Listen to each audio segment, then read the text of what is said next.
Let's talk about the big controversy right now surrounding the Terrifier franchise. If you haven't seen it, the director of the films, Damien Leone, put out a Facebook statement where he basically said Terrifier is not political in any way, and he wants to just be pure entertainment, and he accepts everybody and their beliefs, and he had Republicans and Democrats who worked on his movie and all this other stuff. And it was clearly aimed at David Howard Thornton, who's the star of his film, and who's been very outspoken online about LGBTQ issues, Nazism, anti-fascism, like really just basic human decency stuff that most people would agree with. However, what's troubling for me is, yeah, you attacked your lead actor, kind of subtweeting him without naming him, which is pretty shady since he really has driven your franchise.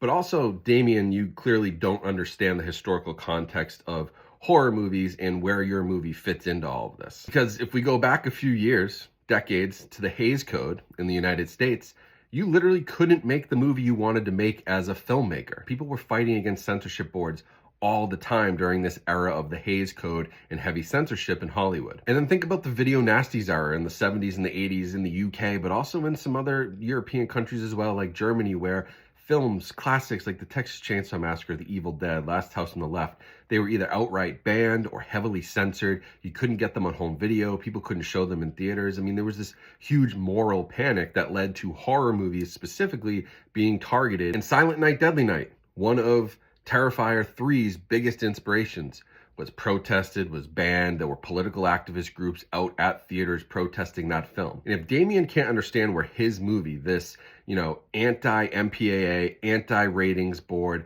unrated indie gore horror film stands, then he just doesn't understand the world that he works in and all of the work and activism that went into freedom of press and expression and speech that led him to be able to actually create this film and release it. Because without all that work and all the people who fought, and that was politics, because politics is not just red versus blue, Republicans versus Democrats. It's morality and social and cultural norms. It's judicial, Supreme Court stuff. It's all the different laws of the land. Like politics is not just red versus blue. There's a ton more that goes into politics.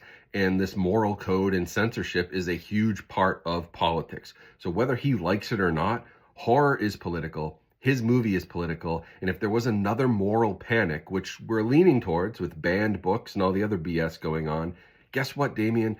Your film would be one of the first ones to be banned. So if the director of the film doesn't even stand by that and doesn't realize the significance of his movie, it makes them feel a lot less special.